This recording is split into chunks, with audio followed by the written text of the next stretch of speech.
I want to do these a little more formally, a little more, you know, well produced, but who has time for that? There's so much more to my walkaway story than what I shared in my first walkaway video. The lighting's a little weird right here. It's like acting funny. But I just wanted to talk about just like my Democrat background because it's pretty heavy. Was born and raised in Santa Cruz, very Democrat, liberal city. And my mom is a Democrat. She still is, but I think she's waking up. I think, you know, we won't tell her that, but I really think she is.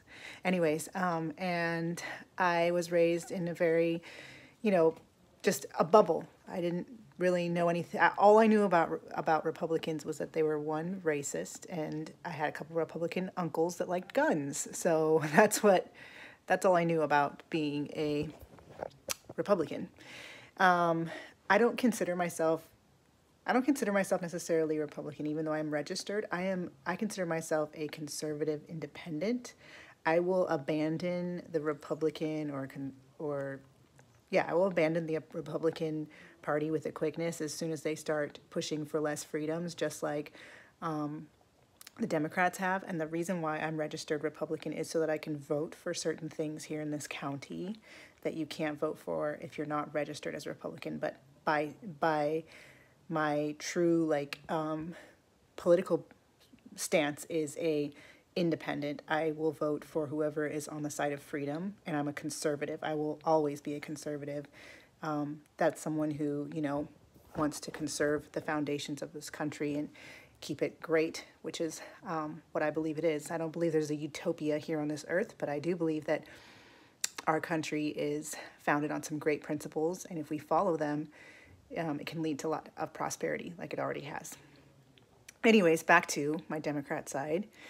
I'm just going to quickly say that in 2008, when Obama, I was very, very excited about Obama and his whole hope message. I mean, it was intoxicating, and I was in my mid-20s. And so this was a time, I feel like you're really dumb in your 20s. Can I just put that out there? You're just really dumb. Like, I was smarter as a teenager, and then I got dumb in my 20s, and now I'm smart again in my 30s, or wise, right? So I was all excited for Obama. I mean, his preaching is more like what it was. His preaching was so intoxicating, and his message of hope. And we just got done with a Bush presidency, and, you know, that just didn't work out very well. We were in war. We had September 11, you know, Bush was, you know, pretty much an idiot, right? And he is deep state as well. So I was over Bush, right? And I was really into Obama. This thing's hard to hold. I was like into the idea. I just thought he was so eloquent. I was completely intoxicated by him. You know, just thought he was cool. You know, he smoked weed in the past. He had that, you know, I think I even had his weed picture where he's like smoking weed or whatever. And, you know, he was just so cool and so like, I just thought he was just a wise guy, right? And so of course I voted for him. I had family members and friends that like worked on his campaign, and I would kind of go along. I never really like fully volunteered for his campaign because, to be honest, most early 20-year-olds are quite lazy. We talk a lot of talk, but we certainly don't walk a lot of walk. So I wasn't willing to actually put in real work to get him elected, but I was such a fan, right? And the day he got elected, the day he won, I remember sitting in my living room and being so happy. I was like jumping up and down. My little sister was there too. I went and grabbed pots and pans, literally grabbed pots and pans, went outside and started banging them like, yeah, Obama won, Obama won. I was like all excited. And then we went downtown Santa Cruz, and there was like a parade, like a makeshift parade of hundreds, probably thousands of people, and drums, and people just all excited and happy that Obama won. And it was just like, yeah, yeah. It was ridiculous. And we're just, and there's actually I'll find that picture. There's actually a picture of me where I'm downtown Santa Cruz on the night Obama won, and everyone's just so happy. It's so much hope, and we have a savior now. It was ridiculous, right? I ended up going to also one of his campaign parties that night.